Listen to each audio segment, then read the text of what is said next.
I just want to clarify, Josh. Your argument is that was Trey Lance trying for the first real time, right? Pressing. I said it was pressing. 7.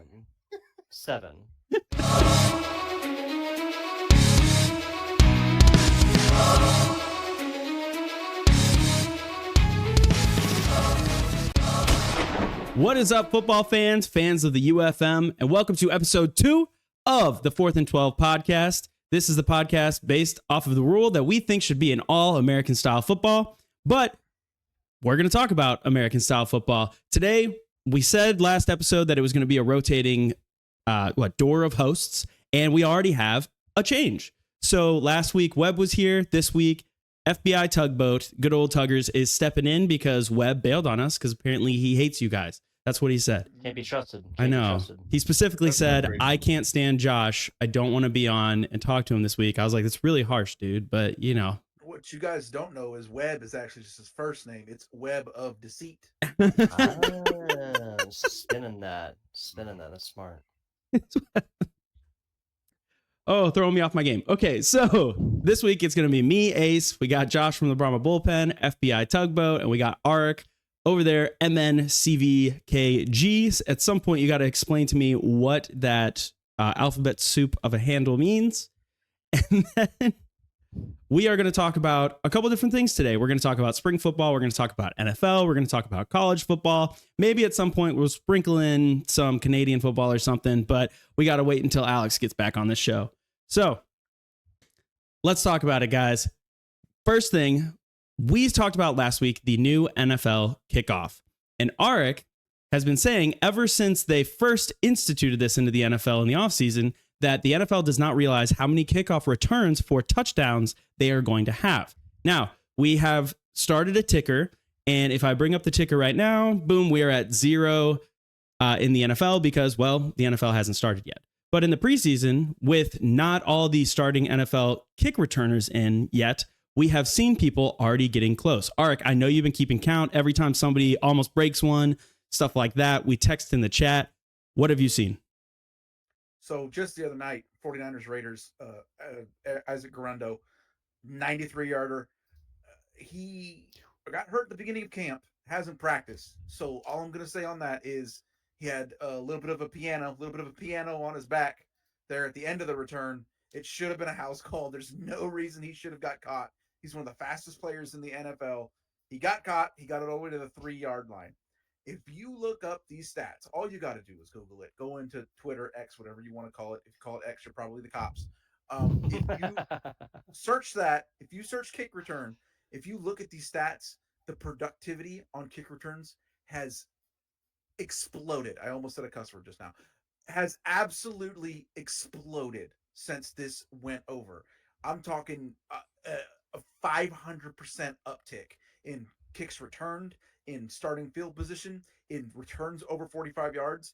I quit keeping track of it because the numbers just got out of control. After the first weekend, there was 6 kick returns for 45 yards plus when there were 0 in the NFL last year. So this, the production has gone completely insane on this.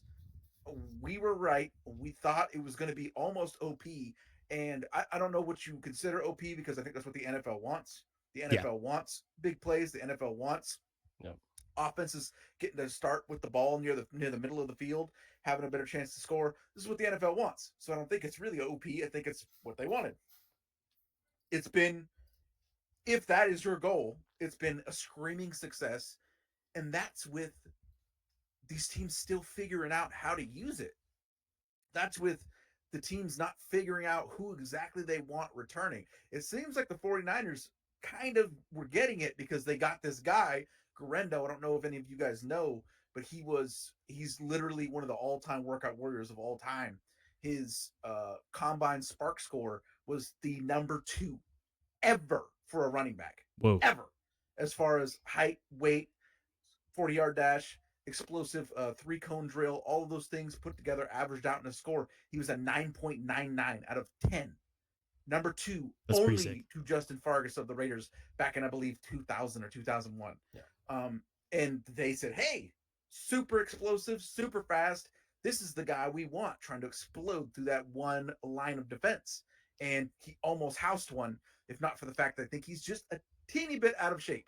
That was a long way to run after you haven't practiced at all in preseason. So I get it. I agree. Josh, what did you see? You're the XFL homer. You know, this is the kickoff that you've been wanting to see. Personally, I think that people like the NFL is returning it better than the XFL did. What do you think? Well, obviously it's better talent, and I'm going to mirror what Eric said. But when I say we, I'm talking about the XFL. The XFL homers. We're right. I'll also say the UFL and spring football, alternative football friends were right. Right. You can already see the impact that spring football is having on the NFL. We're talking about a major rule change that began in the XFL, spring football. You know, maybe we'll bridge the divide, USFL and XFL, right? We'll just pretend like we like each other for a moment. But we're going to talk about it in this episode a little bit, or maybe not. But with all the players, right? With the players we got going into the NFL. So all it is telling me that all these NFL is better. NFL is the only real football. NFL homers, so to speak, and they refuse to watch spring football because spring football is not real football. Guess what? Spring football rules and players are taking over the NFL. They're bleeding into the NFL. Players and technology. Don't forget about the first down marker they're using. First down ball, yeah, that's right. Yes. Tugboat, what about you? You were not here last week when we talked about the new NFL kickoff, but do you agree with our sentiment that we are going to see a lot of returns? We're going to see more kickoff returns for touchdowns by a lot. I think the line we set was 10. Like we will see at least 10. What do you think, Tugboat? I'm mildly split on it. The only negative I can really say is the aesthetic. I can agree with a lot of naysayers in saying that it just doesn't really look good, but the finished product is fantastic. And really where I'd go with this at this point is obviously like, you know, the difference between 1 and 2 is 1, right? 50%, whatever else like that. When you start talking the difference between 0 and more than 0, it's like literally infinity, right? You said 0 returns for 45 yards or more, and we're just talking about preseason. We're not even talking about the best the NFL has to offer when it comes to guys who are returning these balls and whatnot, right? I'm very, very excited for it. I think it's only going to get more interesting once we actually see full starting rosters on both teams playing real regular season games that matter for overall records and whatnot. If we're going to talk about the other technology stuff, or is that next? We had not the other things the NFL put it on there, but I didn't even think about it. Generally, yeah. Throw it out there. What you got? Well, here, let's melding of spring and pro. So let's get into this. So the second topic that we were going to talk about today, which is very exciting and fun for me because we have Josh here, who's a Cowboys fan. We have Arik here, who is a 49ers fan. We are going to talk about Trey Lance and his absolute implosion and meltdown in NFL preseason week 3. He had 7 overall turnovers. He threw 5 interceptions and he fumbled the ball twice. My guy, that was a former first round pick, just absolutely imploding. But we have a clip that I'm going to play right here from everybody who is a spring football fan's friend, Emery Hunt. Play it. This is the moment I've been waiting for, guys. Because if anybody can do this, it's the Dallas Cowboys because they have precedence already. This is why a place like the UFL and these spring leagues are important. Trey Lance needs to play football. We saw this with Jeff Garcia going up to Canada, coming back down to San Francisco and having a great career. We've seen this now with Kavante Turpin, played in the European League of Football. Then he played in the UFL, and now he's over there as an All-Pro in Dallas. Brandon Aubrey. So I feel like Trey Lance needs to play. This is where a spring league or a spring developmental league by the NFL would do him wonders because they let him go out there and throw today. And if you look at those interceptions, those are eye-related picks. This is a situation where it wasn't where a guy tipped the ball and it fell in the wrong hands. They were just studying where he was looking, and they just got in the way and picked the ball off. So this is a guy that hadn't had a lot of experience like Ryan talked about in college, and this is why he needs to continue to play. But he's not going to do that in Dallas behind Dak Prescott. All right, so if you are a UFL fan, if you've been following the USFL, the XFL, my man Emery Hunt has been a pioneer online talking about the importance of spring football. He's over there on CBS Sports. He is great. A lot of people, like we've been calling for him to be the one doing pregame shows, to be doing postgame shows instead of the one that ESPN did on YouTube that most people didn't know was happening. I'm not saying it's a bad show, but I am saying that more of us would watch if it was our boy Emery. Emery makes a great point. Trey Lance looked bad. These were not passes that were getting tipped. These were not passes where, they were disguising coverages or something. He was throwing bad passes. He threw 5 interceptions. They were on him. He fumbled the ball twice. And Emery said, this man needed to play full speed, real football. And this is where the UFL comes in. If you come out, you are a first round draft pick and you are just busting the way that Trey Lance is. You go play UFL football. Maybe you get a resurgence like Adrian Martinez and you can come in and possibly be fighting for a QB2 job in the NFL behind Aaron Rodgers. And then you can make that bag and you can say that that is a quasi-successful first round draft pick. But right now, Trey Lance is an absolute bust. What do you guys think? All of us are pretty big spring football fans, so I think we're all on the same page. Yeah. But Josh, what do you think about what Emery said? Love it. I'm going to defend my boy Trey Lance just a little bit. Okay. Those were his first turnovers of the preseason. Preseason. So he had a bad game, but he's also at the point where he's trying to make the roster. So he was pushing. Are we going to take Cooper Rush and Lance into the game? Are you going to go with 3 QBs or just the 2? I will say for the Cowboys fans real quick, including myself, that wanted Dak gone and Trey Lance to get the chance to start, we're going to pull back those reins a little bit after what we just saw. But he was definitely impressing. We still only lost by 7, so don't hate. We still only lost, so it's okay. But reps, man. That's what it's all about. While we're talking about players from spring football going to the NFL, I do want to mention that the Brahmas have had the most players signed to training camp contracts. I'm just throwing it out there. But they were one of the teams that went furthest, right? Made it to the championship game. Championship game wasn't so good. We don't want to talk about that. But we'll talk about everything else that Brahmas did great. And reps, man. You game tape and reps. That's what we need. We got all kinds of football players on X, on Twitter, on Facebook, on Instagram, just trying to get film out there. And the UFL is the best place for film. It's like it's the best practice an NFL player could get, especially one such as a quarterback that's so important to the success of their teams. I agree. Tugboat, what about you?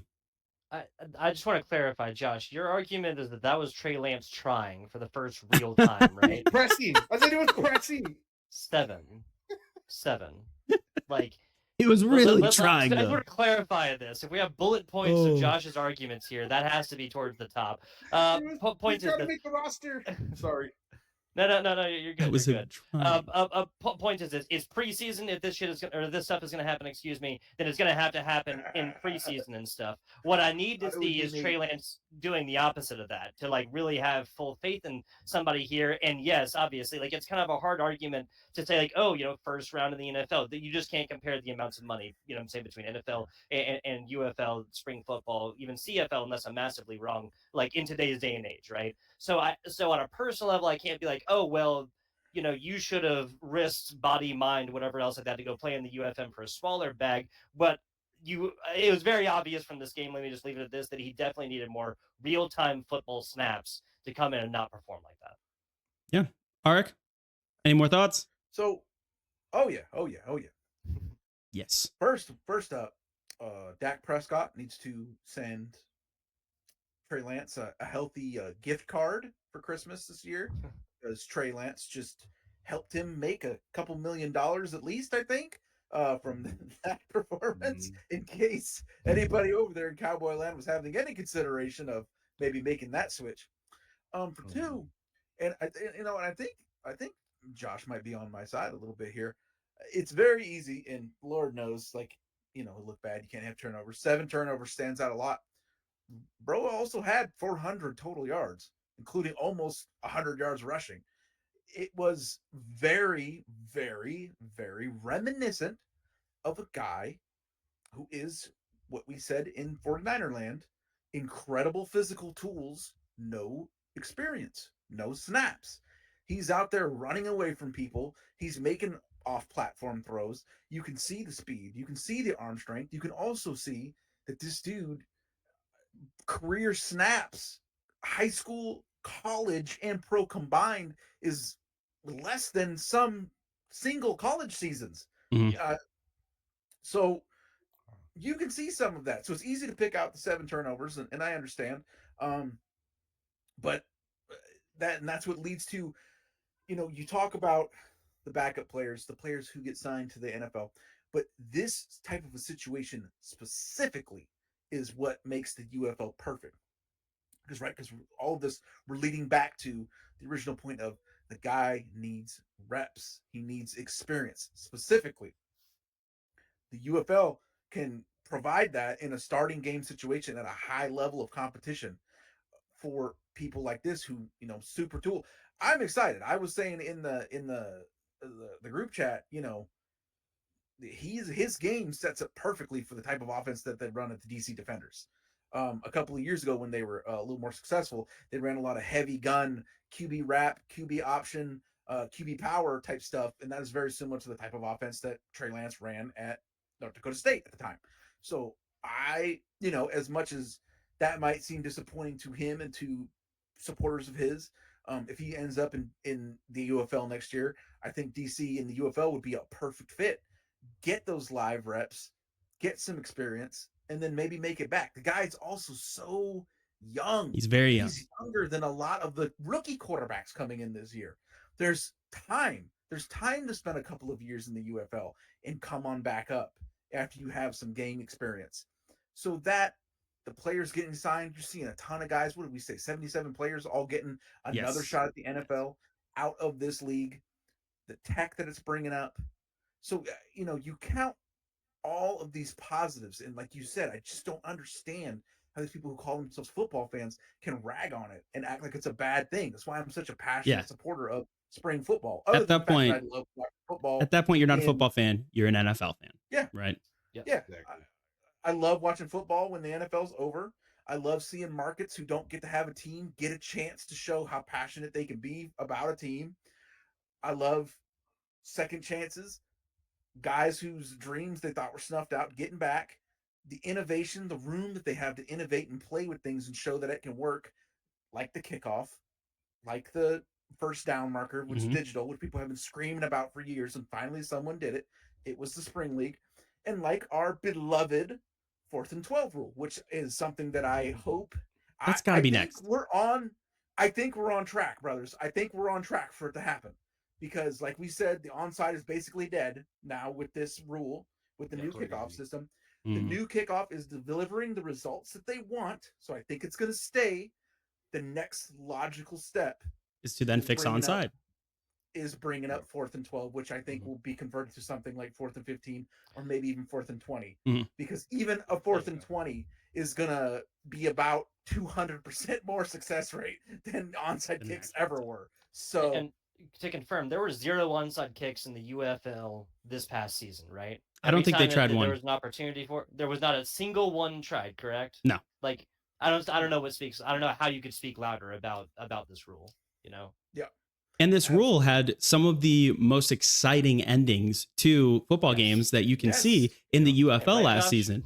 Like people were exploding online. People who didn't watch the UFL were like, "Oh my gosh, I tuned into this game. They went for a 4th and 12, and now this team has the ball back, and I'm cheering at this screen. I don't even know these guys." It's very exciting. So yeah, I think if that does happen, we are in the forefront, gentlemen. People are going to look it up, and suddenly they're going to be like, "Oh my gosh, there's a podcast about this rule," and then realize that we're a good podcast. So we're playing the long game. This is the long. What's crazy about that too is, and Josh, you will probably remember the XFL year. It was even more. It was like 2 games per week where teams were coming back from these huge deficits using the 4th and 15 to do it. Like it was insane. So absolutely. I was on both sides of it. I was on the side where we went for 4th and 12 and wind up winning, and then I was on the side where someone else went for 4th and 12 and wind up losing. And as one was as positive as one, the other one was equally as negative, heartbreaking, and joyous. See, so like that all or nothing play. That's what it's all about. But that also proves that, you were on both sides of it. You saw both sides of the coin. It's pretty even at that point because every team gets to do it. So while maybe it's like you said, 200 times more effective than the actual onside kick, every team does get to use it if they're behind. So it is a level playing field. But I do love the point that you made let's see. There was one point where someone said Trey Lance might not want to play in the UFL. Okay, cool. But if after this preseason game, let's say that he gets cut, and let's say no other team wants him, then UFL or retire from the game of football, right? And I think most players, if you actually do love the game, you're going to play in the UFL. Yeah. So that is actually 100% what he should do. But I do understand being a first round pick and waiting out at least your first contract as a bust to then go to the UFL. But also, you talked about the 77 players who got another chance to play in the NFL because of the UFL. So the UFL, over all of the teams, there's only, 400 total players in the league that are under contract at one time. Mm-hmm. So there's only, a little over 400 players. We had 77 players signed to the NFL. That was over 19% of the players in the league got another shot at the NFL. Does anybody know the league minimum salary for an NFL player who signs? So anybody who signs to play in the NFL, what their minimum salary? $500,000. A lot more than people are making. Yes. I was going to say like 260. Wait, $500,000, really? Oh, so here we go, boys. Practice squad players, it's like 250. I'll put it up right here. Okay. The minimum salary for NFL players in 2024 is $795,000 for rookies, which is an increase from $750,000. Minimum salary increases as players gain experience, reaching $870,000 in their second year and $940,000 in their third year. Beautiful. That is all before you are even a vested player in the NFL, before you end up getting like the stock options and stuff. I'm not kidding. You don't get stock options. But dude, if it's like, hey, you can retire from football or you can try 1 year in this league where you still make like $77,000 if you play in the UFL, which is, I'll take that for 11 weeks of football. Yeah. 11 weeks of playing football, you got $77,000. Like, I'll do that every day that ends in Y. So you go do that, you make $77,000. And if you do well enough, then you make a minimum of almost $900,000 if you can sign to an NFL team. It's funny. There was a couple of players last year who were talking about that. Like, I make this money in the NFL, and then, because it's usually 1 year deal for that caliber of player. Yes. And he's like, I hop right back to the UFL and keep making money. Yes. I interviewed Josh Love. I believe it was right before season 2 of the USFL. And Josh Love was like, dude, I will never retire if I get to go be on a practice squad, come back and play in this league, then go back to a practice squad. He goes, dude, that's the life. He said that is absolutely the life. Yes. You get to come actually start in the UFL, and then you get to go just hang out on a practice squad making millions. Yes. Like Keontae Shad, my man, Houston Roughneck, he just signed to the Green Bay Packers. He signed a 3-year, $2.73 million deal. That's amazing, dude. This is a guy who just got married. Like, imagine just getting married and then signing a $2.73 million deal. That's something none of us will probably ever do. I don't know how much you guys make, but the odds are in my favor. So this is life-changing money. So the UFL, maybe Trey Lance would say no, poo-poo it. He did wear a Renegades shirt in the locker room at one point. He did wear a Renegades shirt. That did happen. That was photographed. So who knows? But spring leagues are important. That's our main deal. Even Emery brought up the ELF, Kevontae Turpin went, and that's where he got his start after his domestic violence charges and getting kicked out of TCU. And then that's even where I believe Troy Aikman started as an announcer. So these leagues are important.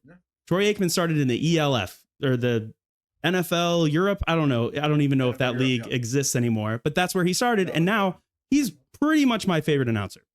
Cowboys fans usually don't like him, but everybody else loves Troy Aikman. So spring football, very important.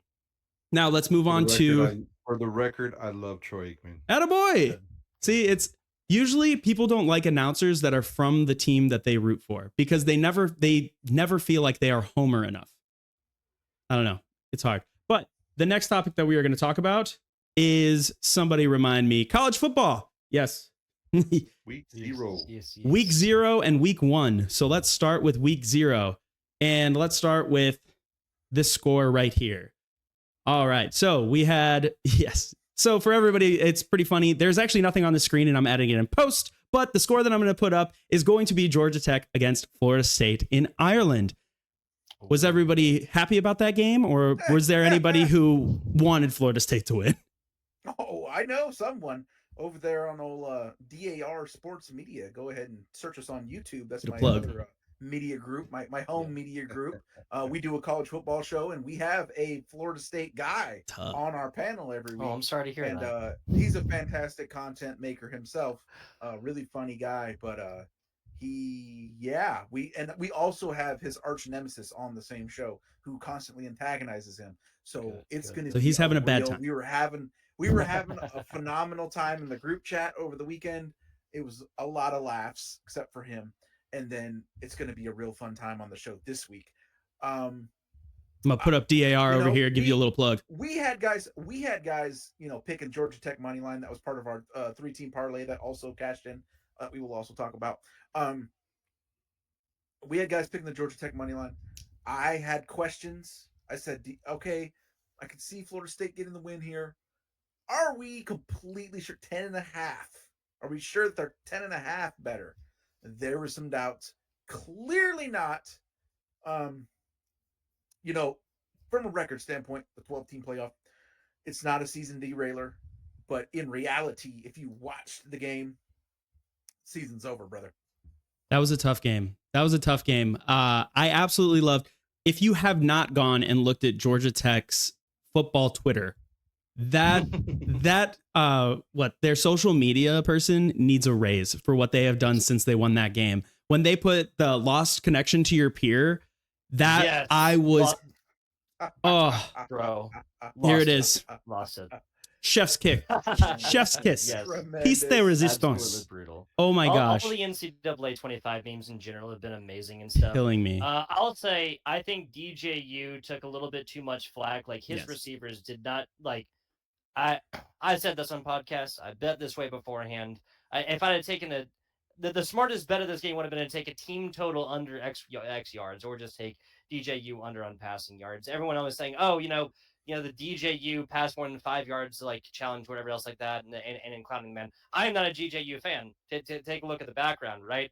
Hell, DJU is one of the best things that happened at the University of South Carolina when he was playing. Playing at Clemson, right? yeah. But at the end of the day, he didn't look good. He didn't look great at all. But nobody on FSU, in my opinion, really looked great. They looked pretty bad. And this is the result of overhyped college football teams now, the result of NIL. I'm saying NIL is a great thing. I'm not saying it like that, but it's the same kind of thing as Colorado, right? And there's just so much talk about these teams. FSU, everybody's been talking about FSU getting left out of a college football playoff where they would have gotten demolished by any of those 5 teams. No one cares about that. People only care about a perfect record and just forget that strength of schedule is like a constant conversation in college football, especially for an ACC team. Like, I will say I was absolutely and still am. I know that they lost yesterday. I know that they would have gotten blown out in the playoffs. I still think that if you went 12-0, it sucks that Jordan Travis went down. I still think that they deserve the playoffs. The rest of the team had worked their butts off to get there, and I still think that they should have 100%. They should have gotten the chance to go get their ass whooped. Like, I know. Go get their ass. Yeah. Because they would have. They would have. And I know that 100%. Great football watch there that day. Ratings. That's fine. That's fine. At no point, I am not someone who is about the money. I am about the football. And if you're a team who played a 12-0 season, your quarterback goes down, and now you don't get to be in the playoffs because of that. I don't like that personally as a football guy. Now, if I'm thinking money-wise, yeah, 100% they should not have been there, but they deserved it. And I'm still saying that even though they lost to Georgia Tech yesterday, and I was rooting against them yesterday. I wanted them to lose. Josh, you wanted them to lose too, right? Well, I'm gonna just be the jerk here and just say, always, what has DJ done in Clemson, Oregon State, now Florida State that makes anybody think he can actually win? Oh, anything? That everybody hypes him up every year. Yeah, my friend kept Snapchatting me yesterday saying everybody keeps talking about DJ Ugalele. They're like, you mean DJ Uga Booty? He's like, this dude. They're talking about his size and weight and stuff and how he's so physical. They're like, he's a great draft prospect, and he goes, yeah, as a tight end, and he just kept talking. It was pretty funny. I'll follow it up with this. He's not the reason they lost. Here's the reason that Florida State lost. 190 rushing yards by Georgia Tech at an average of 5.3 yards a clip. Mm-hmm. I put in our Discord, I don't know if you guys got to see it, but when I was watching that game, it's like the wishbone had sex with the spread offense. Spread, get it? And You got this Georgia Tech wishbone spread that they're running. I don't. This is an adult show. Look, I'm drinking. I'm 40. Okay, I'm 42 years old. But what I'm saying is, it was a very unique offense that Florida State's defense was not ready Mike for, Gundy. and that's why they lost the game. I do want to say one thing real quick.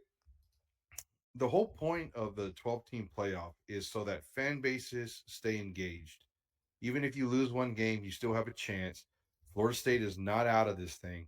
And for the long-term health of college football, now that the revenue sharing and payrolls are going up, so to speak, keeping donors engaged 10 weeks, 11 weeks, and 12 weeks instead of no longer giving a damn about their team after 1 week is the whole point of the 12-game college football playoff. It does make the regular season less important. It does devalue, because it used to be you lost one game and you're out. Florida State's not out, especially because they're playing in the ACC.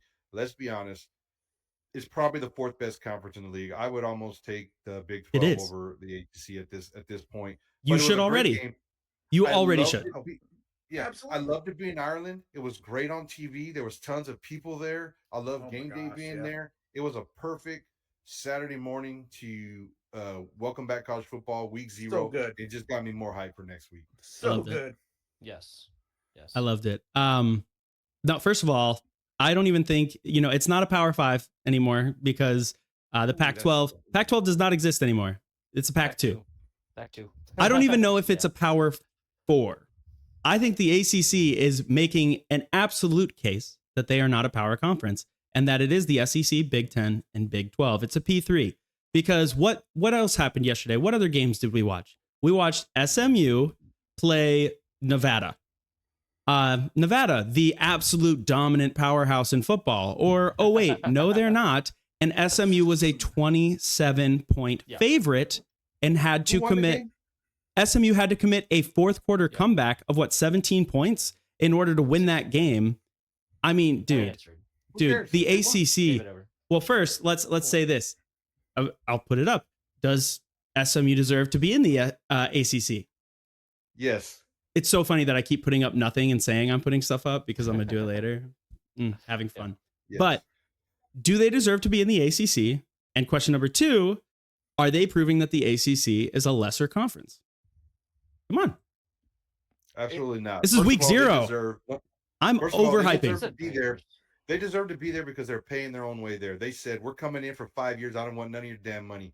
That just shows you what kind of money these major universities have, especially in Texas, right? Second of all, they're not an ACC team yet. All the players on their rosters were recruited before they were in the ACC. There might be a couple of what were they, the Mountain guys West in there or not, but they haven't had a chance to build their roster into their league yet. It's the same problem that American. the T-Sips. It's just American. Sorry, yeah. American. It's the same American. problem that the T-Sips are going to have, and Oklahoma Sooners are going to have coming into the SEC. Their rosters are not SEC rosters. SMU's roster is not ACC roster, but they definitely deserve to be there. And the most important thing, okay, I know as a Houston Roughneck fan, you don't realize this, but the most important thing is actually winning the game. Okay. Saw that coming. All right, fine. Then we'll move on. Tugboat favorites. I think it's hard to understate that, right? 28 Putting yourself point favorites. In a situation where you have to make a 16-point comeback. Yes, Nevada sold that completely, right? Just took the fourth quarter off. Yes, they did. But still, also, I went 6 for 7 yesterday, and that was one of them. I called that one all day long. The only bet I missed actually was that over under, because it ended at 54, I believe, and 55.5 is where I was looking, or over 55.5, so 56 is where I was looking. All I'm hearing here is I need to hit up Tugboat on game days for my lines from now on. I cleaned up yesterday, bros. I cleaned up yesterday. He's like, I'm coming with a new microphone next week. Tugboat or is it scratchy? Tugboat or DAR, because we were talking betting the other night too. I might have to have Tugboat on DAR at some point. Absolutely should. I did not call Georgia Tech money lines winning straight up. I took the all day long. Was happy, very happy. That spread was a good pick. Yeah. I was asking the fellers on the show. I said, "Is SMU are they 28 points better than anyone in D1?" That's correct. I mean, 28 points. And another thing I talk about. Ooh, are we doing a little sports gambling here? Another thing I talk about when I talk about 28, or Hawaii later on that evening was 40 point. Real fans stayed up. Oh, I Hell yeah. Hell yeah. I almost said another cuss word. I said spread. You'll be fine. Games like that, it's the same word. Games like that, everything has to go perfect for it to work out. And we're talking about week 0 here. So all you have to do is have 2 bad drives and let the other team have 1 bad drive. And then mathematically, the time you have left to make up that gap that you're supposed to have between you and the underdog team, it's just almost physically impossible to get there. Yeah. That is why I always look for spreads of that nature, especially when it's 2, right? SMU just moved up to ACC, but like Josh so astutely pointed out, they still have a mid roster, a upper mid-level roster. It's not an ACC team in the players that they have yet. Yeah. So you look at one mid team against another mid-level team. Is this other mid-level team really 28 points better? Yeah. No. And that happened every time this week, especially in week 0. Like you're counting on teams to do everything perfectly in week 0, and it just doesn't happen, as we saw over and over and over and over again this weekend. I know. I was absolutely blown away that Vegas was putting these odds and these huge spreads when it's week 1. Week 0, teams have not played. Nobody is playing lights out. We're going to go bury this team this weekend. You know, you just don't see it. They have to have, Alabama can get upset in week 1 because it takes a week or 2 to get into full game speed and then go, actually start steamrolling people. So upset against the spread, maybe. Upset against the spread. Upset against the spread. If they actually played someone in week 1, then they could get upset. But that's what I'm talking about. Let's talk about. They're trying to entice the casuals. Of course they are. They're trying to entice the casual bettors. They're giving these big spreads. They want Tugboat to go 6 for 7, so that in week 4 or 5, you can just be completely demolished and go like 1 for 8. Well, they also think about this. You see this 28 point spread and you're like, whoa, that's crazy. Maybe I don't take the spread. I'll just take SMU straight up. And you almost lost that money line, which you would have thought was an absolute lock. So, it's enticing you to almost take the safer bet that isn't actually as safe as you think. But I digress. Tugboat, you brought up the hype train. You brought up primetime Colorado. Let's talk about Colorado. Colorado plays this week and they play against North Dakota State. Upset alert. Anybody got upset alert going? We can't talk about Colorado without talking about the Saudi Arabia stuff, right? That one's tough. Colby Dant and them called him Riyadh State University. I thought that was perfect and hilarious. Josh, Arik, you know what I'm talking about? Yeah. Oh yeah. Oh, I know. I was pretty disappointed when I saw that. A pretty spirited Deion Sanders segment on our show, and they cuss. It fit. Yes. Oh, yeah. Here again, I'll bring up DAR Sports. Go check them out. If you want it to be a little rougher than us, say the words. They say them. What's funny is a big part of that conversation was Deion Sanders showing me the money, and then this PFL thing comes out the next week. I think Saudi Arabia. And I was thinking of this earlier when you guys were talking about it, but this subject made me think of it more. Are we headed to a place where maybe I don't almost want to call it a salary cap, but some sort of regulations are installed? Absolutely. Because if you start getting in touch with places like that with that have unlimited money, that have unlimited, basically you have unlimited money at that point, if they want to give it to you,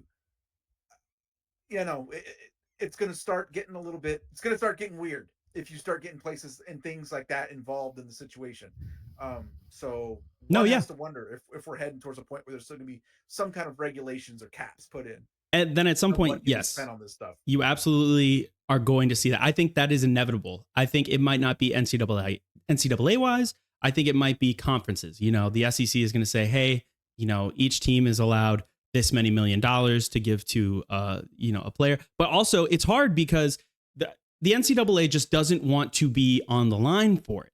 The NCAA, when they finally allowed NIL, they said, how do we pay these players? But how do we not pay these players?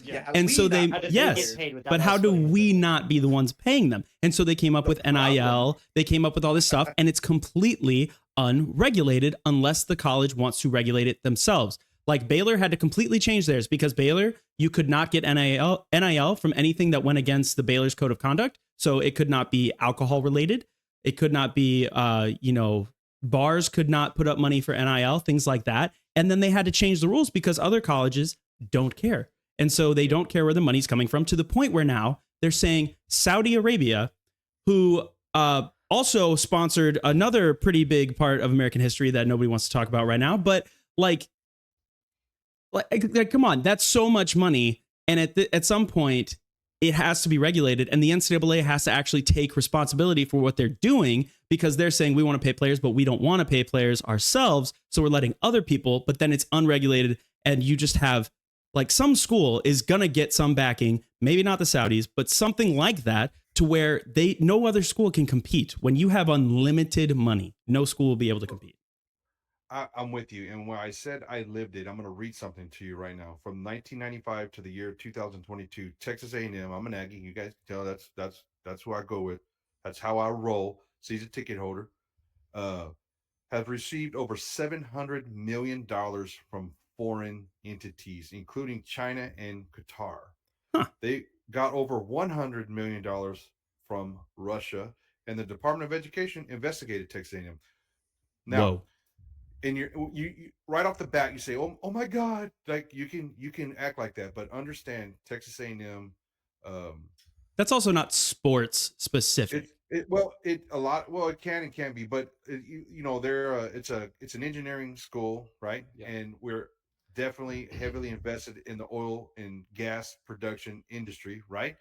Well, who consumes the most oil and gas, and where does the most oil and gas come from in the whole country? Yeah. So we start looking at where the money's coming from. They're going to invest in universities where they're going to get something out of it. Now, whatever Colorado's got going on, I personally don't care, right? Because there's still state control over these schools. And if someone from another country wants to give my school hundreds of millions of dollars so that we can have the best stadium on the planet, biggest university, and pay our players the most, I'm good with it. Sure, that is something. Like, I'm cool with NIL. You can get these backers that go into stadiums, facilities, all that. If it's helping you recruit, that's one thing. But if you're legitimately just paying a player, you're saying, dude, we need the number one recruit coming out of this class. We're giving him $100 million because you have some giant backer. That's insane. What's wrong America, with baby? So America. There you go, Eric. What's funny about everything you're saying, and you're kind of spelling it out, but it's not direct, right? Is the NCAA said we want to pay these players, but we don't want to pay them. Mm-hmm. Yeah. But now, and then Josh followed up with, well, they're still state legislated, and they're still this, and they're still that. At a certain point in this, if the NCAA tries to cry uncle, these schools are going to turn around. It's already on its way to happening. These schools are going to turn around and look at them and say, bye. What is it really that you do around here? See ya. What is it really that you do for us? Because you didn't want nothing to do with this at first, but now you're trying to come in and tell us you're trying to regulate it to spend. Yeah. Mm-hmm. And it's already starting to happen in subtle ways in certain places. You will notice again in the football game that is making millions and millions of bajillions of dollars, and the players are getting played. The NCAA doesn't have any involvement in it. It's piecemeal, team by team, bowl by bowl, award by award. It's already happening in certain ways in certain places. And if they try to come in and act like they have some sort of authority on this, when there's other actual real legislators that actually legislate and watch over these teams outside of the NCAA, who doesn't do a whole hell of a lot of anything anymore other than, I almost said another cuss word, mess with people's eligibility for the stupidest reasons possible. They're working themselves into irrelevance bit by bit, and it's just going to be another few nails in the coffin if they try to come back and say something about caps and regulations now. I agree. We got two head coaches to pay over $10 million a year each too. Okay, we're still paying Jimbo, and we got to pay Elko. Okay, so we need money. Okay, send your donations to the 12-Man Foundation. Thank you. That's a public service announcement. You're paying these dudes not to coach for them. Talk about, what about you? You haven't been talking about it very much. We started getting angry about the NCAA. You sounding like a narc over here. What's going on? No, FBI tugboat. We got a narc. It's a unique situation that I'm not sure if I'm ever going to be able to have like a nice, neutral, even standpoint on. Because the industry in which I work, predominantly esports, relatively newer industry, is in the process of being sold every single part to the PIF, to the Saudi Arabians. The highest esports competitions on the planet were just dwarfed by prize pools that were put on by the EWC, the Esports World Cup, that was put in Saudi Arabia that many of my coworkers went and worked at. You're talking about prize pools for some games 100 times the largest prize pool for this game that has ever existed, right?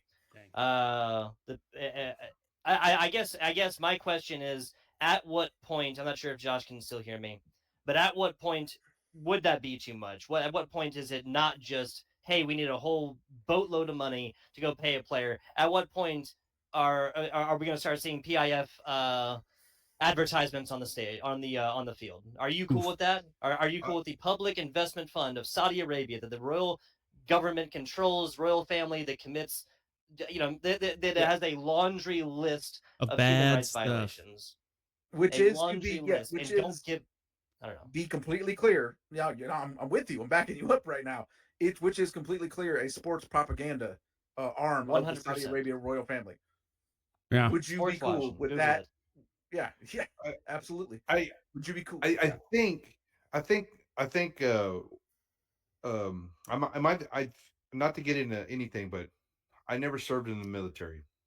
But every government has committed so many civil rights violations or human rights violations across this country to try to single one out and think that they're different than the others. But my point is, even the Southwest, the Lone Star Showdown that it just got reinvigorated with Texas coming to the SEC, just sold its advertising rights and has a Cotton Holding Corporation's logo right on their ace. If you want to green screen it and throw it up there so people can see it. But these guys have absolutely paid to own this historic state of Texas rivalry. And the point is, it doesn't matter where the money's coming from. It's When money. NIL came in and everybody thought it was great, well, guess what? Did you think the schools were going to start making less of a profit? Did you think ESPN or CBS or whoever was going to start paying a whole bunch more money when everybody was like, pay players, which I'm for? I am for as well. Did you think that they were going to just sit back and be like, well, we're going to take a little hit in our coffers? Hell no. That we're going to take money from whoever's going to write us the check, and here you go. Now you got logos on our rivalry showdowns. That's the hard part. Heck, the Big 12 is almost rebranding to, I don't even know what they were going to call it. It was something crazy, like Kellogg's Conference or something. Yeah. Oh, it's ridiculous. It's probably not a maybe subject for another show, but the PIF thing is, it's a lot of people don't know how large of a looming, I don't want to call it a threat, because I guess it's up to every individual to decide whether they consider it a threat or whatever their comfort level of. It's just shy of $1 trillion, by the way. Just shy of $1 trillion. What we just described as a sports propaganda arm of the Saudi Arabian government, the royal family. That's up to your own, moralistic views, whatever, to decide whether you consider that a threat. But, and it's funny because I'm gonna sneak just a tiny bit of MMA talk into this show.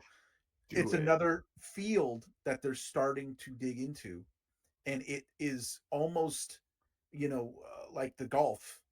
It could almost be a couple of month takeover. Where suddenly the they have monopolized.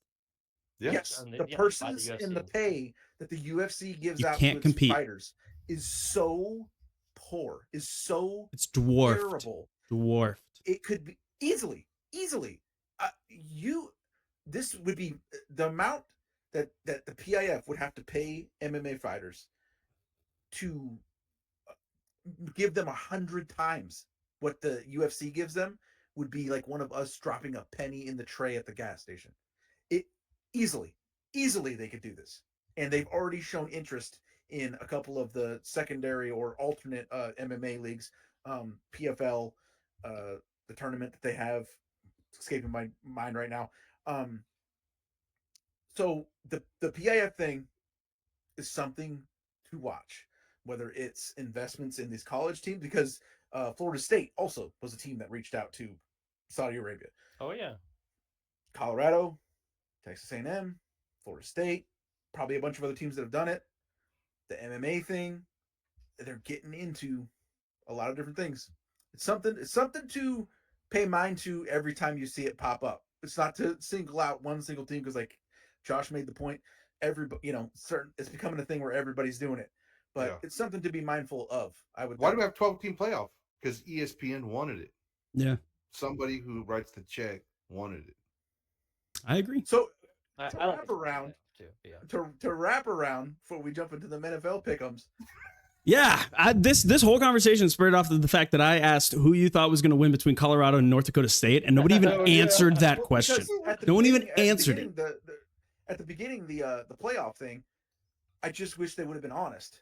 They tried to go out there and gaslight us and do all these mental gymnastics as to, oh, well, this is why Florida State did. Just say the quarterback got hurt and we think they're going to get their asses kicked. Yeah, so honestly. we don't want that on our TV. Honestly, say that. admit it's the money. I'll say Don't lie to us. Don't lie to our I feel faces. like That was crazy. the FSU was a victim of circumstance last year. There's never something that would happen again, right, with a 12-team playoff. No, it's that's not absolutely a what it team was. They It's gonna happen to could the go 13th 12-0 and then not get at least 12th position, at least get a shot in the playoffs, right? It's going to happen to the 13th team. I don't feel No, bad not for Florida at all. 12-0, It's dude. just going to be the 13th, I mean, 14th team's going to be crying next time. A&M got left out of 2020 going 9-1 with an all-SEC conference schedule. They should have been in there over a whole bunch of teams. It's going to always happen. It will always happen. I agree. But we move on.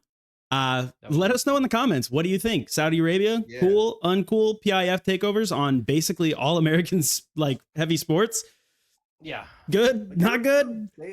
They own a bunch of big soccer. China owns the NBA. Clubs. They own a bunch of A lot of football bad clubs stuff. in the Premier League. Yeah. Yes, but let's talk about NFL pick'ems. Week 1 is coming up, and it's coming up fast. Everybody's hitting their NFL fantasy football drafts. We were talking about it right before we started the show. I have one. Literally, I have a bunch of people coming into town next Friday for a draft. NFL is here. It's crazy. People are giving 2 weeks notices to their wives saying, you're not going to see me for the next 5 months. It's very, very exciting. So let's talk about it. We're going to go through, I'm going to show you, I'm just going to read off the games and everybody go around, say who you think is going to win that game. And if you want to give a little reason why, say a little reason why. Game 1, Ravens, Chiefs. Josh, who you got? I'm taking the Chiefs, and the tiebreaker for me, because they're very closely matched teams, is I always go with the best quarterback, and I think Mahomes is better than Lamar. That's fair. Tugboat, who you got? I want the Ravens to win. I'm really, really excited to see Henry, right? Derrick Henry, new team, running quarterback. How is that going to mesh? I want to see Ravens win. I think the Chiefs are going to take it by 3. All right, Arik. It's another one of those situations where you got, it's coincidental that it's the Kansas City, Missouri Chiefs, because Ravens got to show me. I got to see them get a win against the Chiefs. Prove it to me. They haven't been able to do it. They haven't been able to do it in the clutch. So until then, to be the man, you got to beat the man. Chiefs. All right, I'm going to take the Baltimore Ravens. I think that the Chiefs have made their defense much, much better. I think, who is it? Steve Spagnuolo is their defensive coordinator. I think he's doing a great job, but I think that they just have more defensive talent over in Baltimore. I think that with Derrick Henry and Lamar Jackson, I think teams are going to have to see that for a few weeks before they really know how to fully scheme against that itself. I'm going to go with Baltimore. I think they edge them out. I think, yes, the Chiefs are the returning Super Bowl champions, but like we said, it's week 1. Nobody's coming out playing like they're going to play at the end of the season. I think the Ravens are going to get the upset in week 1 the way that the Lions got the upset last season over the Chiefs in week 1. Let's move on. Game 2, we got Packers Eagles. Who you guys got? Josh. We'll just keep going the same order. Pick somebody host. Sorry. I'm going to go same order. In Brazil, by the way. In Brazil. In Brazil. I'm taking the Packers because screw the Eagles.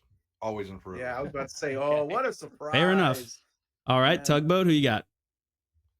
I'm liking Eagles on the road here. I don't know, man. I just don't think Jordan Love is the truth. I think he's ready, sure. I don't think he's as great as everybody says. And Ace, I know you interviewed the man. I'm not trying to speak to him personally. No, like I interviewed much, Josh right? Love. You're talking about Jordan Love.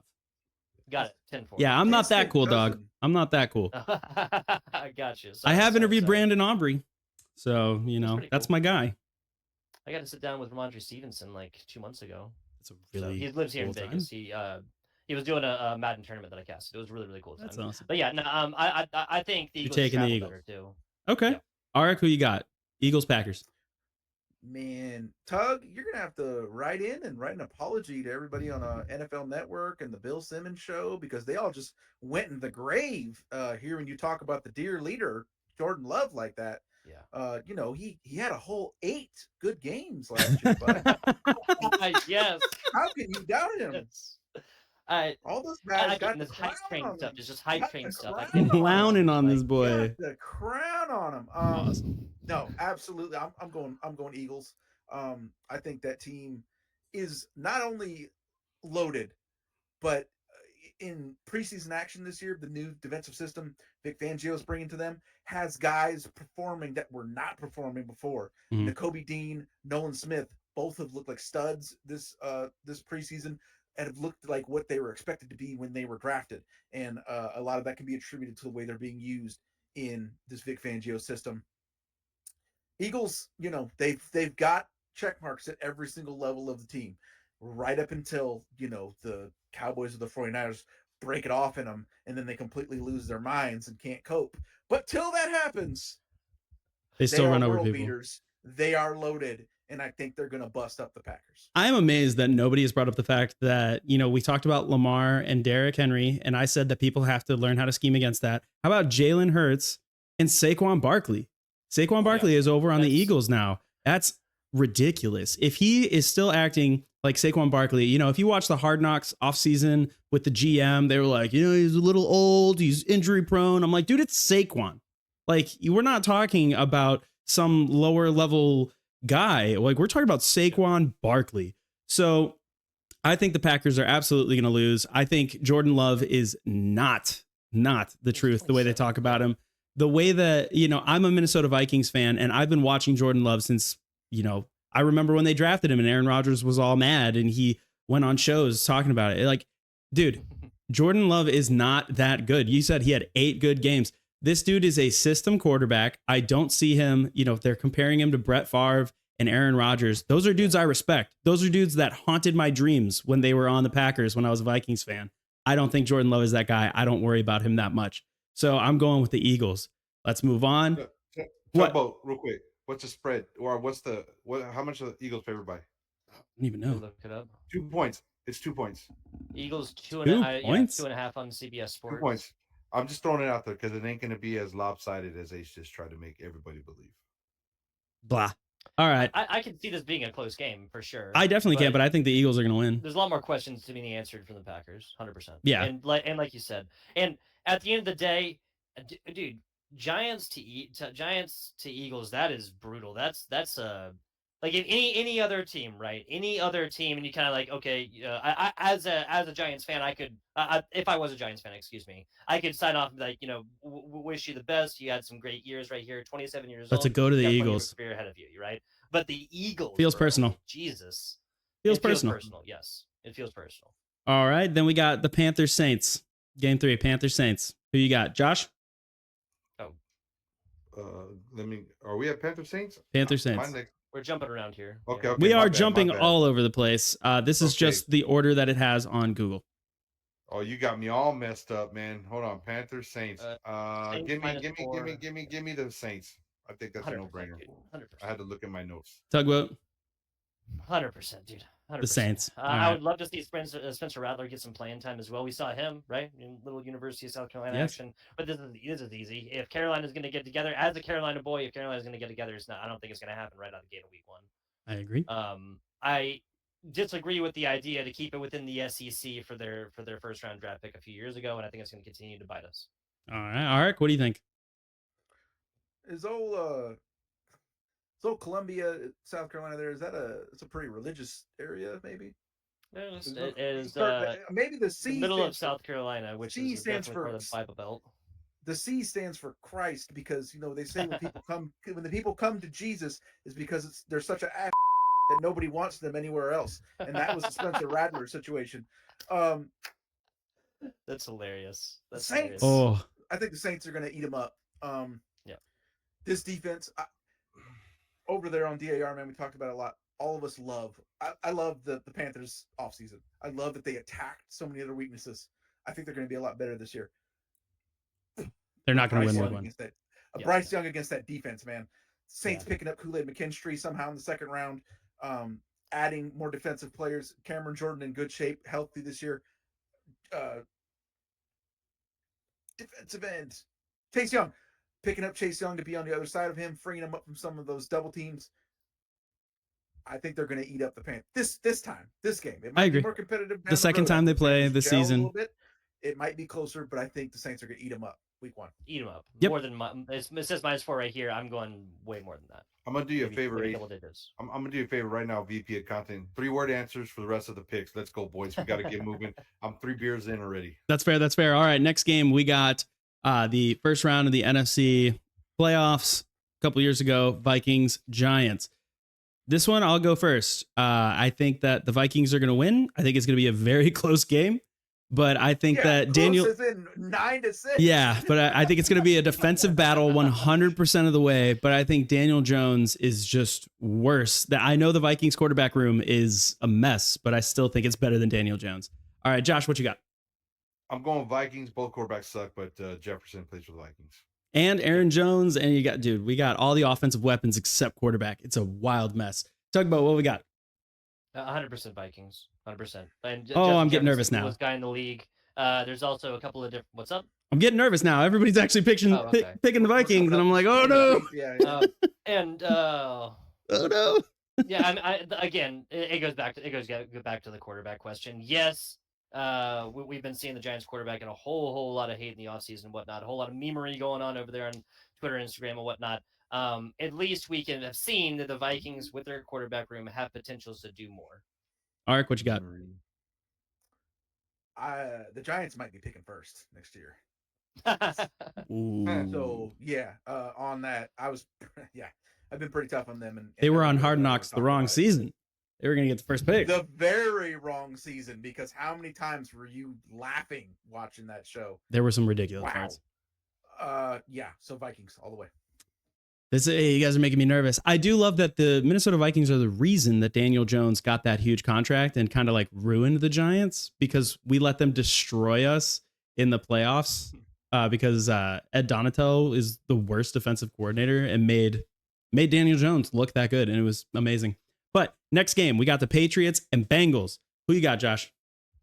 Cincy all day. Not even. Yeah. Move on. Yeah. Tugboat. Yeah, kind of the same question, but completely different team, obviously. If the Patriots are going to get it together, they are not going to do it in an away game against the Bengals, against Joe Shiesty, right? Haircut or not, since he's taking it down. You Dude, saw Slim Joe Shady. Burrow. Slim Shady, bro. Yeah, exactly. Arik, what you got? Patriots, after they pick top 10, might be kind of a dangerous team next year.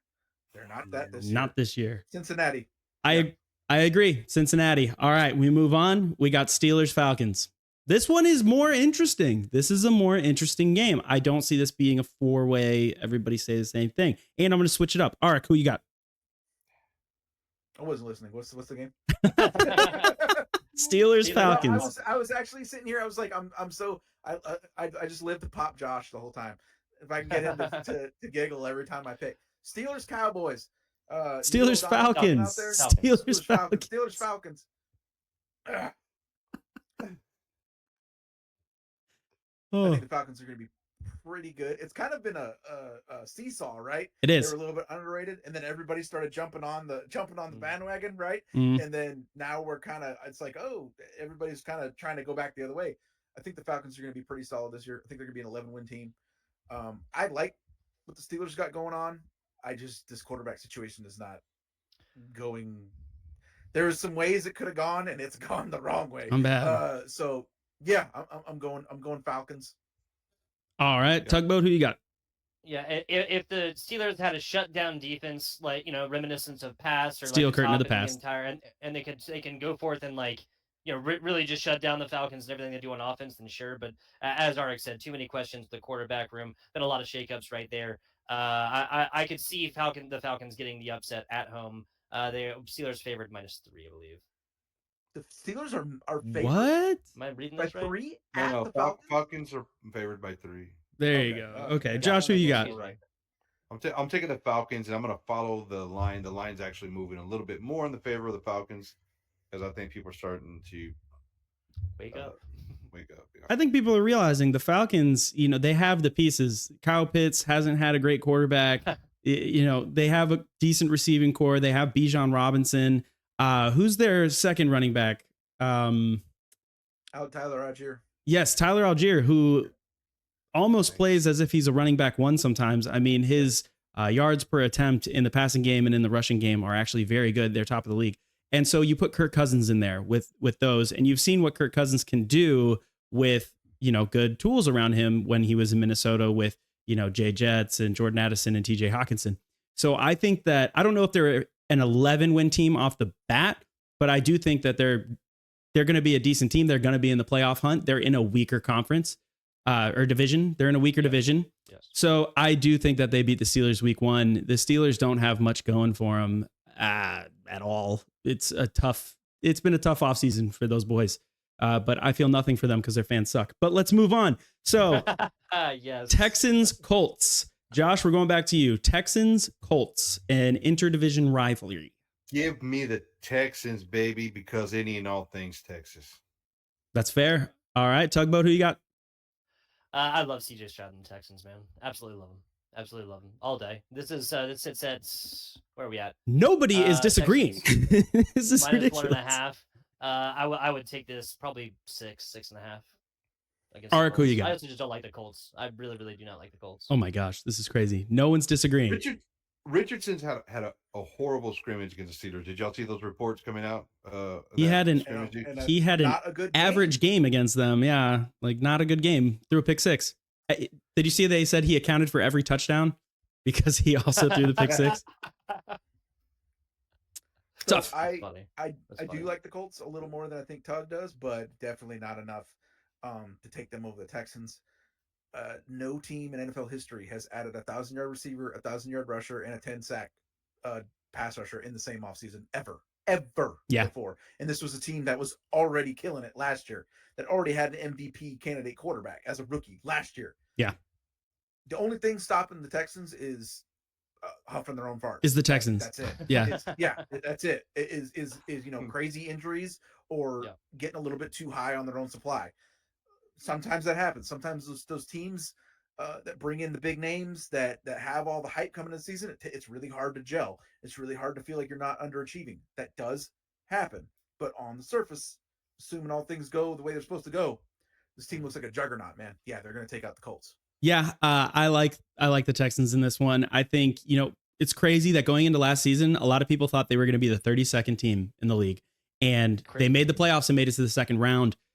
It's insane. Their wide receiver core was, everybody had them as one of the last, and going into this season, they're top 5, and all they did was add Stephon Diggs because their receivers came out, Tank Dell, Nico Collins, just lighting it up.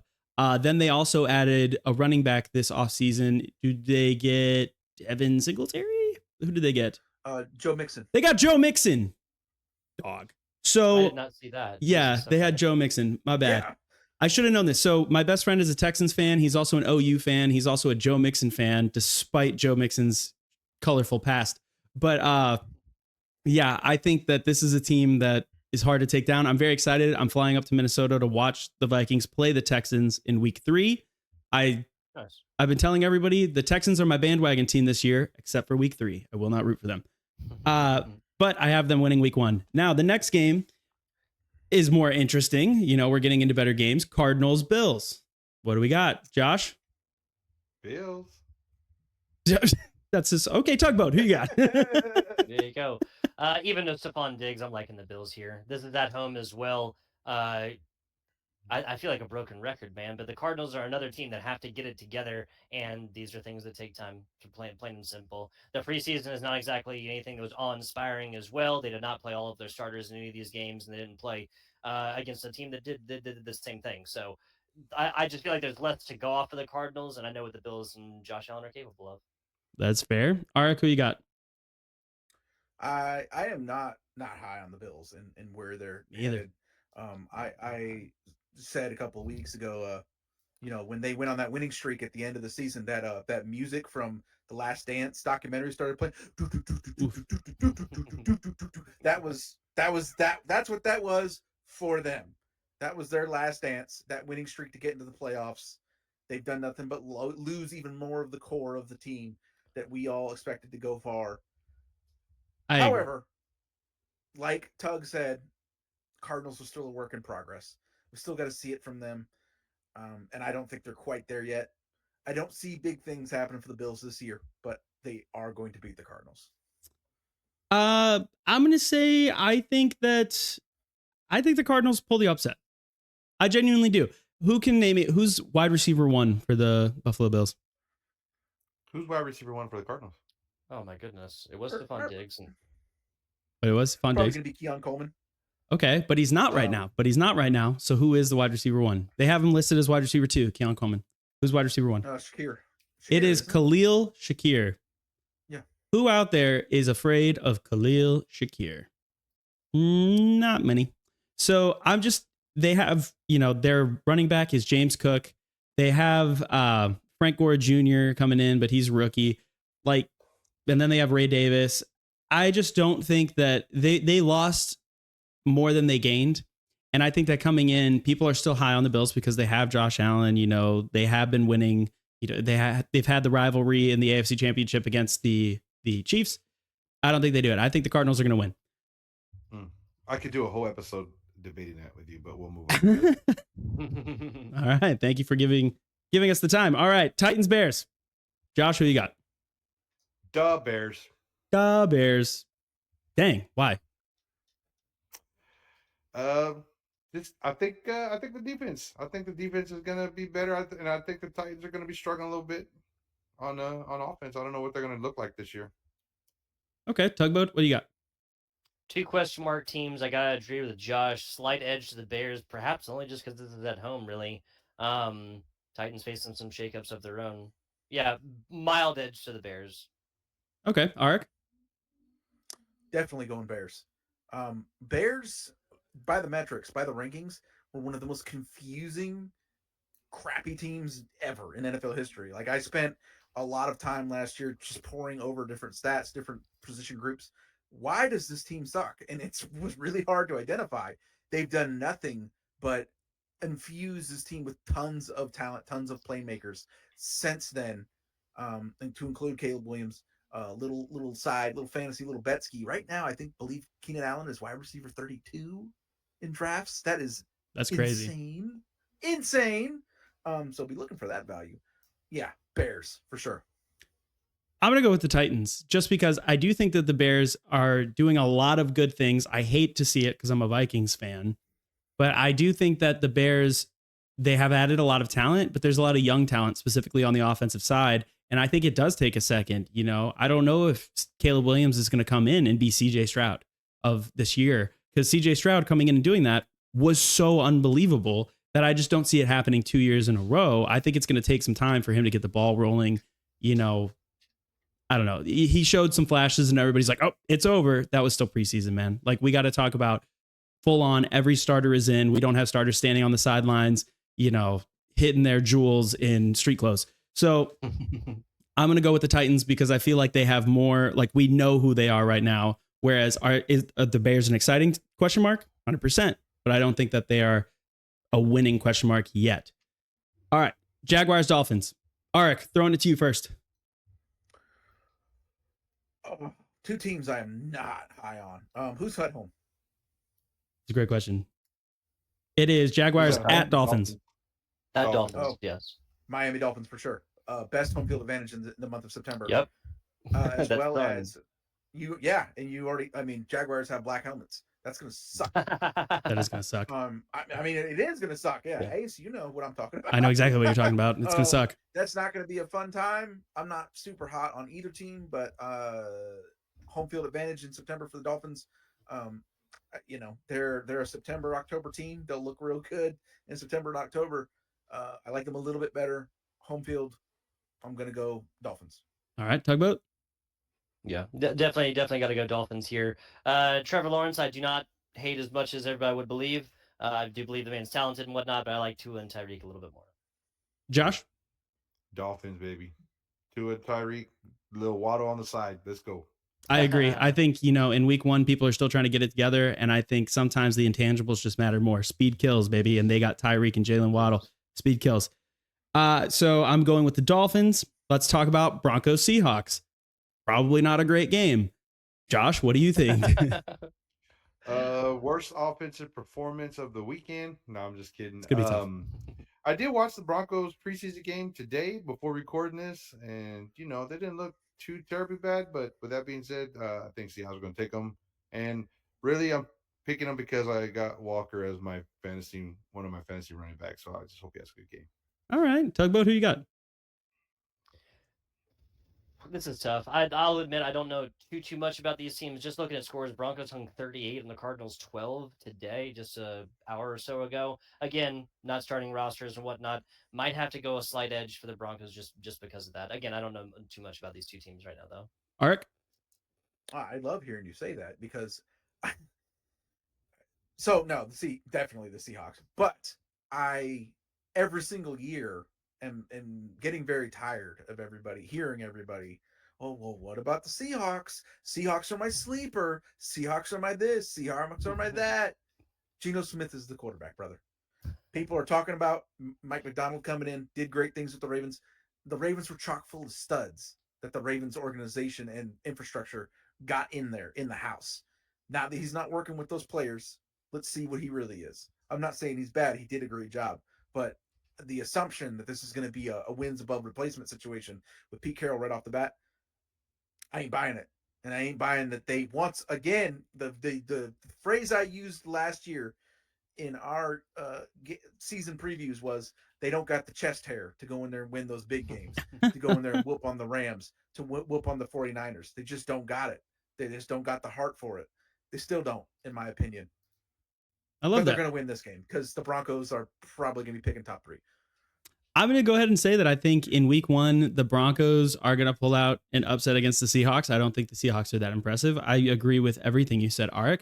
And I think that Sean Payton has had a season to try to fill in some gaps. And I think Bo Nix has played so much football, the opposite of Trey Lance, that he's played so much football that he is going to come in pretty game ready. And I think he's going to have a decent game. Do I think he's going to come in and light it up? Good. No, but I think he's good in the preseason. Yeah, but I think he's going to do enough. And I think that the Broncos are going to do well enough defensively that they can win that game. But we move on and we have the Raiders at the Chargers. Arik, start with you. Going Chargers. I was listening to something that was very compelling the other day. Harbaugh, as take him or leave him, think whatever you think. We got a lot of college football allegiances on this show, but the dude, everywhere he has gone, there's been like a final boss to beat at every level he has gone. He's beat that final boss at every level he has gone. When he went to the 49ers in his last stint, they were in the NFC Championship game the first year with a roster that was not very heralded. I'm not saying they're going to the AFC Championship. I'm not saying any of that. I'm saying don't sleep.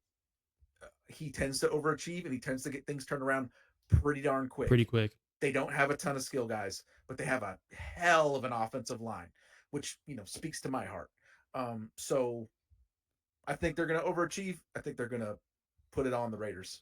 All Chargers. Right. Tugboat, Chargers or Raiders? I want to scream Minshew Mania. I want to hold it down here for the Las Vegas Raiders. I got to go with Arik on this one, man.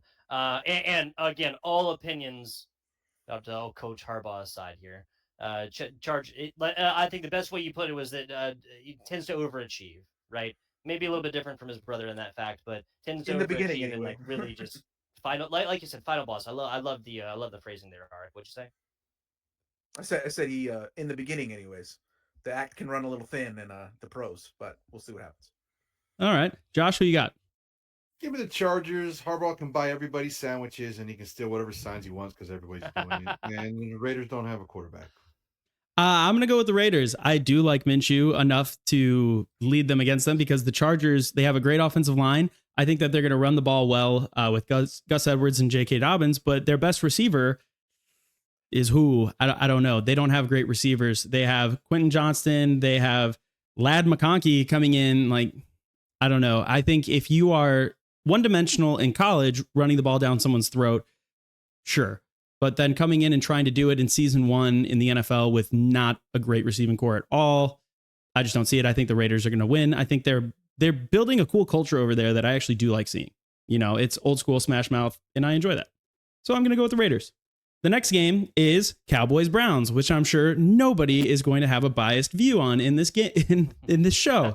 So let's talk to Josh. Cowboys-Browns. Who do you have 5 beers in right now? It's rough because my boy Myles Garrett. I think he's gonna feast. To be honest with you, but it's a meaningless game, so that means the Cowboys will actually probably perform pretty well. But then Browns are at home, and there's a lot going on there. Don't publicize this, but probably have to take the Browns. Whoa. Okay. Whoa, First big surprise. whoa. I did not expect that at all. Okay, Tugboat, who do you have? I'm taking the Browns because Jerry Jones looks like a specter that you see after you die. He judges you and tells you which way you're gonna go. Oh my God. He rows the boat across the river. The river Yes, Styx. The river Styx. Yes, Well, exactly. You well, better, when better you- have the When coin. when you own the most valuable sports franchise on the planet, you can look however you want. That's Move along. fair. That's a very good point. That's All very right, good. Arik, who do you have? Cowboys or Browns? Josh, is CeeDee Lamb playing in this game? That's not known yet. Yeah. That's one of the reasons why I took the Browns. I don't know what yeah, the Cowboys yeah. gonna look like. And we definitely don't have a running back. I mean, they brought Zeke back, but he's 96 years old in running back years. And we got Dowdle coming in there. So, I really don't know what our offense is going to look like. You got for this Deuce game one. I Vaughn. do think by game 3 or 4, I think by games 3 or 4, everything will be washed out and we'll be okay. But not game 1. You got Deuce You know Vaughn, what? man. I He's my have, size out there. I have now become educated and also will be taking the Browns. I think there's some bad vibes over there on the Browns. Between the quarterback, between the Yep. I was gonna say on DAR, anytime we talk about the Browns quarterback, it is multiple time sexual offender Deshaun Watson. There So you we say go. it every single time. There you go. So the multiple time sexual offender Deshaun Watson over there with the Browns, the system looks better with the backup quarterbacks, with Jameis Winston, with Tyler Huntley. I think it's a pressure cooker for the coach. You got Stefanski, 2-time coach of the year. What the hell have they won? I don't understand how he's 2-time coach of the year. That blows my mind. I think it's bad vibes over there, Ugh. but the Cowboys are just so depleted in this first week going against a loaded defense. Mm-hmm. Yes, I could see it's going to be disgusting. Don't turn on ESPN. Don't turn on anything because they're going to go out there and get whooped. And then, every single ESPN show, every show is going to start off with, the Cowboys, is it over? Cowboys. Ugh. Stephen A. Smith is going to wear his stupid cowboy hat. Oh my gosh, yeah. The Browns are going to. Yeah. I'm going with the Cowboys. I think the Browns, like you said, it smells bad, man. It smells like something brown. I don't like Deshaun Watson, just hasn't looked good. I think they overpaid for nothing. And I don't think Stefanski is that good of a coach. I watched him be the offensive coordinator of the Vikings and it was brutal. So how he somehow pulled off 2-time coach of the year off of just a defense blows my mind. But let's move on. Commanders, Buccaneers. Ark? Commanders, Bucks. Oh goodness, that's two teams no one really cares about. We talked a lot about on the show. It's the Buccaneers are They're a fun team. an interesting team. Yeah. Because they won that division last year, and Mike Evans is as steady as it gets, and they didn't really lose anything. They added a couple of solid players in the draft to their offensive line that was already pretty good. But you will not hear anyone talking about them. Yeah. Which on the other hand, I like the direction that the Commanders are going in. But I just don't know. Starting a rookie quarterback.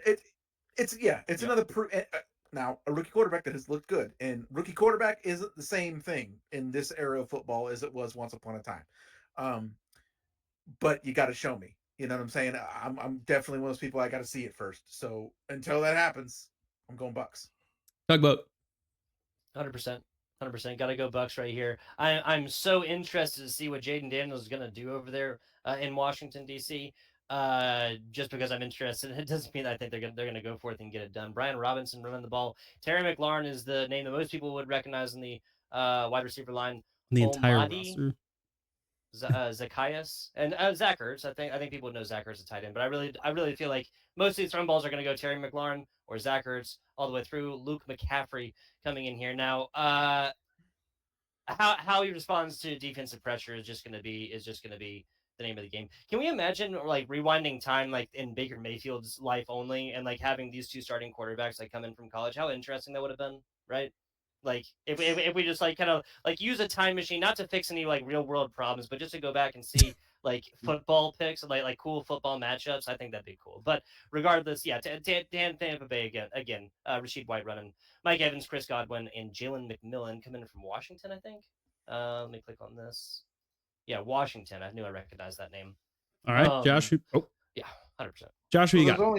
There's only one team in the whole planet in any sports realm that I despise more than the Commanders, and those are a school that resides in Austin that shall not be mentioned. So just give me the Bucks because really screw the Redskins. Change your name back. All right. I am going to go with the Bucks as well because I think Baker Mayfield just adds a little bit of that edge. And Mike Evans, like you said, dude, he has never had a season under 1,000 receiving yards, and it's ridiculous. Crazy. I take him every year in fantasy, and whoa, I've won 2 out of 3 years in one league with him, the entire thing, because I go for the consistent players. But let's talk about the Rams versus the Lions.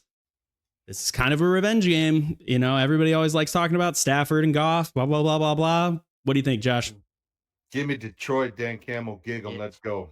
All right, Tugboat. Dan Campbell, Jake Bates. Come on, we haven't really talked too much about that. Absolutely love it. I'm excited for the team. I'm excited for Dan Shepard. I'm excited for a team that hasn't enjoyed a whole lot of playoff victory recently, we could say, right? Last year being the first year in quite a while. And yeah, man, it's already come down a couple of different times now. Dan Shepard isn't exactly a head coach who's going to give a whole lot of kicking opportunities, even like a fantastic kicker like Jake Bates, because frequently you'll see it. He is an aggressive. He's a former player. Like I feel like there's the less division between player and coach and Dan Shepard than any other NFL coach as of right now. Right? He's still got the mentality of a player, and I absolutely love that. All right. Arik, who you got? I think the Rams are going to be sneaky better than people think. But I have for the first time in a long time, first time in our lives, I think the Lions are a bona fide Super Bowl contender. I think that they're gonna go out and show that. Who knows what this Rams defense looks like without the overwhelming advantage that Aaron Donald gives you, collapsing that pocket on every single play. So might take a step back. I think the Lions are gonna take a step forward. Very concerning, very dangerous come January time for some of us 49er fans. So yeah, Lions. All right, I agree. Lions. You guys said all the points. Last game, Jets, 49ers. And it's in San Francisco. Yep. Arik, 49ers are your team. What do you think? No. I want everybody else to go first. Make me happy. Okay. I'll go first. Make me happy. Okay, Tugboat, who do you got? Yeah, Niners hands down. You don't have a team coming off of the Super Bowl. Everyone wants to talk about how Brock Purdy is a game manager. I've never even understood really the argument, right? Because I feel like one of the biggest roles for a quarterback is to manage the game. Now I understand everyone like this is what I hate about modern football is everyone takes a term and then picks it down. It's like, oh well, it means this for this quarterback and this for this quarterback, but nobody has like definitive like definition of this term or whatever else like that because it's just an internet term. It's just something that became popular recently. Brock Purdy is fantastic. Christian McCaffrey. I mean, I think we were all holding our breath last year because Christian McCaffrey has always been fantastic, but then gets always hurt. Injury, right? Yeah, but he's always freaking hurt, right? That's how he spent his entire time in Carolina, except for one season, right? And it wasn't even starting at the beginning of the season, if I remember correctly. I don't remember. That is years ago. It doesn't matter. Point is, Niners all day long. Plus, they're at home, 100%. Now we have seen another UFL guy over here for the Jets, right? That's where Adrian Martinez went, right? Yes, sir. Yes. They're not going to be starting, obviously, but you know. But he is there. Josh, what do you think? Do you think Aaron Rodgers and the Jets? Do you think Christian McCaffrey, Deebo Samuel, Brandon Ayuk, maybe? George Kittle, all these, so many people. So one thing no one's ever called Aaron Rodgers is a game manager. And I'll tell you that I think I'm going to go with the upset. It's going to be a huge upset, but I think it's going to be because Aaron Rodgers is one of the most stubborn, opinionated people on the POSs. planet, right? I do agree with some of the stuff he says, in case you're wondering, but not all of it. But I think he's so stubborn He's that he gonna wants to refuse win to this lose. game so bad. I think he's been looking for this game for literally months and months and months and months. And who knows? Maybe the issues going on over there might be a little distraction for the team. I don't know, but purely just so I could pick at least one upset in this episode. I'm gonna go with the Jets. I've already picked my upset, if not two, on this show so far. So I'm going to go with the 49ers. And I think Aaron Rodgers has the opportunity, not that he wants to do the funniest thing ever.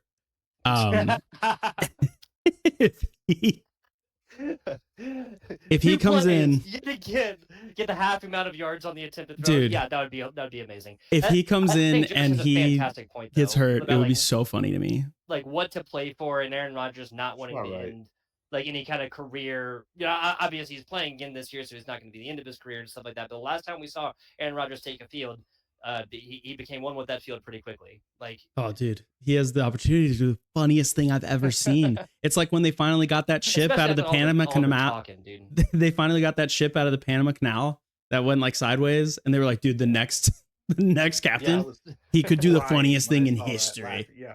Oh, so like I think Aaron Rodgers has that opportunity as well, but I do think the 49ers are going to win. And that is all of the games. That is a much longer segment than I ever. Eric didn't go. Yeah. Arik, USOB. It's because he didn't go first, like I told him. Dang it, Arik. Who do you got? Oh, the Jets are going to get their boots smoked. I don't think that is 40-year-old Aaron Rodgers coming off an Achilles. Yes. You know what Aaron Rodgers does basically every time he has gone to San Francisco? Get mushed. And coming off an Achilles, 40 years old, shaky offensive line as it was, they have improved it a lot. Just, tell me where they have the advantage. Bryce One Hall. of the best Brees Brees Hall? Hall? Brees Hall is better than Christian McCaffrey? Nah. You could put Deebo Samuel back there at running back, and I still think he's better than Brees Hall. It's a massive coaching mismatch, which matters a lot in the NFL. Immobile, 40 years old, coming off of a torn Achilles, Aaron Rodgers against Javon Hargrave, Nick Bosa, even though, Bosa and Rodgers might be hanging out at political rallies together in the offseason. I don't know. Addition, Leonard Floyd.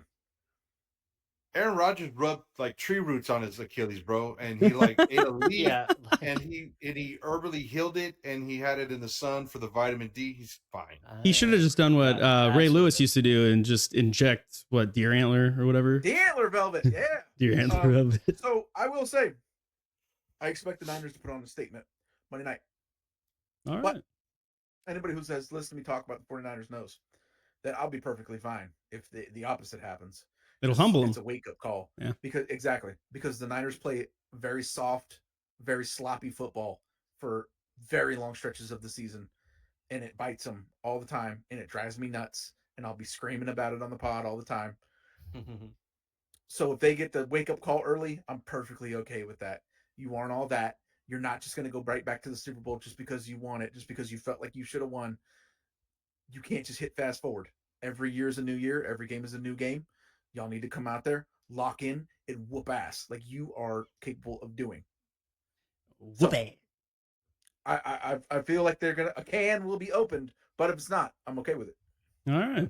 Well, there you go. We have picked all of the games. It was a very long segment. I do apologize. I now understand why Webb said going forward we're going to do 5 picks a week. Probably the most interesting games. And now, I when get you it. said that, I was like, oh, we're doing all of them? Yeah, I now get it. That's my bad. I said 3 words and nobody kept if anything, everybody got longer after that, Josh. You were coaxing them. But I agree. It was a long segment. We're at an hour and a half. Tuggers, I said we'd go an hour, but you showed up late, so you deserve this. So fair. All right. We're going to see who was right. And then going forward, Webb wants to do something where we're going to keep track. We'll do 5 games a week. And then whoever picks the worst across the entire NFL season, will have to do some kind of punishment. So if you think you have a punishment that you think will be funny, that we can video, that will just be something you enjoy and chuckle at, put that in the comments. Let us know. But until next time, this has been the 4th and 12 podcast presented by United Football Media. We'll see you guys next time. Hey guys, thank you so much for watching the UFM United Football Media. If you like that, please make sure to like and subscribe. Also, if you want more videos, you can check them out on our channel over here. The best one for you is right here. And then if you liked mine, the rest of my playlist is right here. Thank you guys, and I hope to see you next time.